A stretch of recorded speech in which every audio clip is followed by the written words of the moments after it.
Hi hello ಎಲ್ರಿಗೂ ನಮಸ್ಕಾರ. Welcome back to my YouTube channel. ಇವತ್ತಿನ ವಿಡಿಯೋ ಸ್ಪೆಷಲ್ ಏನಪ್ಪಾ ಅಂತ ಅಂದ್ರೆ ಎಲ್ಲ ಹುಡುಗಿರ ಫೇವ್ರೇಟ್, ಎಲ್ಲ ಮಕ್ಕಳ ಫೇವ್ರೇಟ್ ಗೋಲ್ಗಪ್ಪ ಗೈಸ್. ಅದ್ರಲ್ಲೂ ಸ್ಪೆಷಲ್ ಆಗಿ ಪಾನಿ ವೆಜ್ ಪೂರಿಯಲ್ಲಿರುತ್ತಲ್ಲ ಆ ರಾಜವಾಡಿ ಪಾನಿನ ಇವತ್ತು ಮಾಡ್ತಾ ಇದೀನಿ. ಬನ್ನಿ ನೋಡೋಣ ರೆಸಿಪಿನ. ಗೈಸ್, ಫಸ್ಟ್ ಪಾನಿ ಮಾಡಕ್ಕೆ ನಾವು ಮಿಕ್ಸಿ ಜಾರಲ್ಲಿ ಕೊತ್ತಂಬರಿನ ತೊಳ್ಕೊಂಡು ಹಾಕೊಂಡಿದೀವಿ. ಇಲ್ಲಿ ಕುದಿನಾನು ತೊಳ್ಕೊಂಡು ಇಟ್ಕೊಂಡಿದೀವಿ ಗೈಸ್, ಅದನ್ನು ಹಾಕೊಳ್ಳಿ.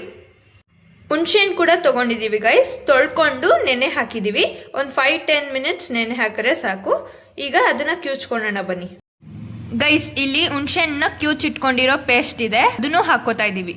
ಗೈಸ್, 4 ಬೆಳ್ಳುಳ್ಳಿನೂ ಸುಲ್ಕೊಂಡು ಹಾಕೊಂಡಿದೀವಿ. ಪಾನಿಗೆ ಮಿಕ್ಸಿ ಜಾರ್ಗೆ ಏನೇನು ಹಾಕೊಂಡಿದ್ವೋ ಅದ್ರ ಜೊತೆ ಬೆಳ್ಳುಳ್ಳಿನೂ ಹಾಕೊಂಡಿದೀವಿ.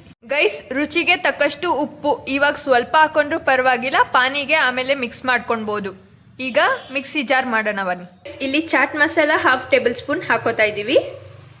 Guys, 1 spoon panipuri masala. ಪಾನಿಪುರಿ ಮಸಾಲ ಯಾವುದೇ ಶಾಪ್ ಅಲ್ಲಾದ್ರೂ ಸಿಗುತ್ತೆ, ನೀವು ತಗೊಂಡು ಹಾಕ್ಬಹುದು. 2 ಮೆಣಸಿನ್ಕಾಯಿನೂ ಹಾಕೊಂಡಿದೀವಿ ಗೈಸ್. ನಿಮಗೆ ಖಾರಕ್ಕೆ ತಕ್ಕಷ್ಟು ಎಷ್ಟು ಬೇಕೋ ಅಷ್ಟು ಹಾಕೊಳ್ಳಿ. ನಮಗೆ 2 ಸಾಕು, ತುಂಬಾ ಖಾರ ಇದೆ ನಮ್ಮ ಮೆಣಸಿನ್ಕಾಯಿ.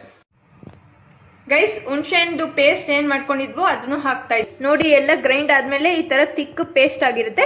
ಇದಕ್ಕೆ ವಾಟರ್ ಹಾಕೊಂಡ್ರೆ ಪಾನಿ ರೆಡಿ ಆಗುತ್ತೆ. ಗೈಸ್, ನಾವೇನು ಪಾನಿ ಮಸಾಲಾಗೆ ರೆಡಿ ಮಾಡಿದ್ವೋ ಅದೇ ಜಾರ್ಗೆ ಈಗ ಮೊಸರು ಮತ್ತೆ ಸಕ್ಕರೆ ಹಾಕೊಂಡಿದೀವಿ. 1 ಸ್ಪೂನ್ ಸಕ್ಕರೆ ಹಾಕೋಬೇಕು ಗೈಸ್. ನಾವು ರಾಜವಾಡಿ ಪಾನಿ ಮಾಡ್ತಾ ಇರೋದ್ರಿಂದ 1 ಸ್ಪೂನ್ ಸಕ್ಕರೆ ಹಾಗೆ ಮೊಸರು. ಗೈಸ್, ಇದೇ ನೋಡಿ ರಾಜವಾಡಿ ಪಾನಿ. ಅದರಲ್ಲಿ ಏನೇನು ಹಾಕಿದೀವಿ ಅಂದರೆ ಗ್ರೀನ್ ಪೇಸ್ಟ್, ನಾವು ಗ್ರೈಂಡ್ ಮಾಡ್ಕೊಂಡಿದ್ದಂಥ ಗ್ರೀನ್ ಪೇಸ್ಟ್, ಹಾಗೆ ಮೊಸರು ಸಕ್ಕರೆನ ಗ್ರೈಂಡ್ ಮಾಡ್ಕೊಂಡಿದ್ವಲ್ಲ ಅದನ್ನು ಹಾಕಿದ್ದೀವಿ. ಸ್ವಲ್ಪ ನೀರು, ಕನ್ಸಿಸ್ಟೆನ್ಸಿ ನೋಡ್ಕೊಂಡು ನೀರು ಹಾಕಿ, ಅದಾದಮೇಲೆ ಉಪ್ಪನ್ನ ಹಾಕಿ ಗೈಸ್. ಆಲ್ರೆಡಿ ಗ್ರೀನ್ ಚಟ್ನಿಗೆ ಹಾಕಿರೋದ್ರಿಂದ ಉಪ್ಪನ್ನ ನೋಡ್ಕೊಂಡು ಹಾಕೊಳ್ಳಿ.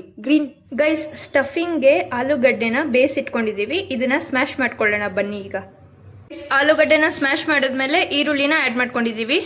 ನೆಕ್ಸ್ಟು ಪೌಡರ್ಸ್ಗಳಲ್ಲಿ 1 spoon chilli powder, 1/2 spoon garam masala, 1/2 spoon jeera powder, ಹಾಗೆ ಸ್ವಲ್ಪ ಚಾಟ್ ಮಸಾಲ ಗೈಸ್. ಇದನ್ನೆಲ್ಲ ಹಾಕಿ ಸ್ವಲ್ಪ ರುಚಿಗೆ ತಕ್ಕಷ್ಟು ಸಾಲ್ಟ್ ಹಾಕಿ ಮಿಕ್ಸ್ ಮಾಡ್ಕೊಂಡ್ರೆ ಸ್ಟಫಿಂಗ್ ರೆಡಿ ಗೈಸ್.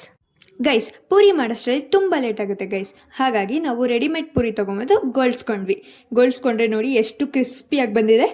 ಈಗ ಸ್ಟಫಿಂಗ್ನ ತುಂಬಿಕೊಂಡು ಪಾನಿ ಜೊತೆ ಹಾಕೊಂಡು ತಿಂತಾ ಇದ್ರೆ ಆಹಾ ಸ್ವರ್ಗನೇ ಗೈಸ್. ನೀವು ಟೇಸ್ಟ್ ಮಾಡ್ತೀನಿ. ನಾವಂತೂ ಬಾಯಿ ಚಪ್ಪರಿಸ್ಕೊಂಡು ತಿಂದಿದ್ದೀವಿ ಗೈಸ್. ನಿಮ್ಗೆ ಹೆಂಗ ಅನಿಸ್ತು ಅಂತ ಕಮೆಂಟ್ ಮಾಡಿ ತಿಳಿಸಿ. ಹಾಗೆ ನಿಮ್ಮ ಮನೇಲೂ ರಾಜವಾಡಿ ಪಾನಿನ ಟ್ರೈ ಮಾಡಿ ನೋಡಿ. ಇದಾಗಿತ್ತು ಇವತ್ತಿನ ವ್ಲಾಗ್. ಇಷ್ಟ ಆಗಿದ್ದಲ್ಲಿ like, share, comment and subscribe ಮಾಡ್ಕೊಳೋದನ್ನ ಮರಿಬೇಡಿ ಗೈಸ್.